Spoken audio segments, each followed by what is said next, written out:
Hello everyone, কেমন আছেন সবাই? This is Sadhan here.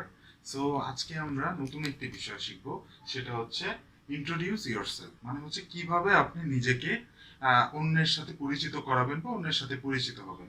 So এর জন্য প্রথমে আমরা যেটা করব, দেখুন আমি এখানে লিখেছি আমি সাধন। মানে হচ্ছে আমি প্রথমে বাংলাতে আপনাদেরকে বলছি, আমি সাধন হচ্ছে I am Sadhan. I apostrophe S M Sadhan, ঠিক আছে? এমটার শর্ট ফর্মই হচ্ছে আপনার এম হিসাবে এখানে ব্যবহৃত হয়েছে। সো এছাড়াও আপনি ব্যবহার করতে পারেন দিস ইজ সাধন, মানে একই, এই হয় সাধন বা এটা সাধন, অথবা আমি সাধন। এবং আরেকভাবে আপনি ব্যবহার করতে পারেন, সেটা হচ্ছে যে সাধন দিস সাইড। এটার মানে হচ্ছে যে দিস সাইড মানে হচ্ছে যে আপনি যখন ফোনে কারোর সাথে কথা বলছেন বা হয়তো ওভার চ্যাটিং এ আপনি কারোর সাথে কথা বলছেন, তখন আপনি বলতে পারেন দিস সাইড। এটা কিন্তু সামনাসামনি কনভারসেশনের জন্য এটা কিন্তু প্রযোজ্য না। সো নেক্সট হচ্ছে যে আপনি আপনার নিজের নামটা বললেন, তো ডেফিনেটলি আপনি তার নামটা শুনতে চাইবেন। তখন আপনি বলতে পারেন যে what's your name, what's your name. তার মানে হচ্ছে যে আপনার নাম কি। সো তারপরে যেটা আসে, আপনি স্থান নিয়ে বলতে পারেন বা যে প্লেসে আপনি থাকেন সেটা নিয়ে, যে I am coming from Dhaka. So আমি ঢাকাতে থাকি, সো এই জন্য আমি লিখছি যে I am coming from Dhaka. So আপনি যদি অন্য কোথাও থাকেন, সেখানে আই এম কামিং ফ্রম আপনার এলাকার নাম বা আপনি যে শহরে থাকেন সেই শহরের নাম। সো এরপরে আসছে, আপনি আরো আরেকটু অন্যভাবে বলতে পারেন I live in Dhaka. So আমি ঢাকাতে বসবাস করি। এছাড়াও আপনি বলতে পারেন সাপোজ আমি হচ্ছে নড়াইলে হচ্ছে আমার জন্মস্থান, কিন্তু আমি বেড়ে উঠেছি ঢাকাতে। মানে নড়াইলে আমার জন্মস্থান, কিন্তু আমার পড়ালেখা এবং থাকাটা ঢাকাতেই। সো সেই ক্ষেত্রে আমি বলতে পারি যে I was born in Narail but raise in Dhaka. So I was born in Narail but raised in Dhaka. ঠিক আছে, এইভাবে বলতে পারি। সো নেক্সট হচ্ছে যে আপনি পরিবার সম্পর্কে বলতে পারেন। সো পরিবার সম্পর্কে কিভাবে বলবেন? আপনি একটা যেটা হচ্ছে প্রথমে বলতে পারেন যে I live with my family.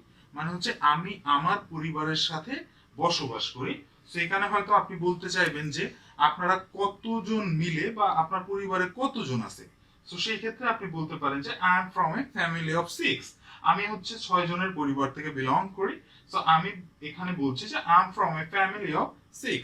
So আপনার ক্ষেত্রে আপনি 4-5 যেটা হচ্ছে আপনার আসে, সেটা আপনি সেভাবে বলতে পারেন 4-5 এনিথিং। সো আপনার ফ্যামিলি যে নাম্বারটা ম্যাটার করে। সো তারপরে দেখেন আমরা যোগ্যতা নিয়ে কিছু কথা বলবো। এটা হচ্ছে যে আপনি যদি স্টুডেন্ট হন, দেখেন আই এম এ স্টুডেন্ট। আপনি যদি স্টুডেন্ট হন, I M a student. Okay. So এরপরে আপনি যদি ফ্রিল্যান্সার হন, তাহলে আপনি বলতে পারেন I M a freelancer. So এখানে দেখেন আই এমটা আমি আপনাদের বোঝার সুবিধার্থে আই এম ব্যবহার করেছি। এখানে কিন্তু আপনি আ এম এইভাবে ব্যবহার করতে পারেন।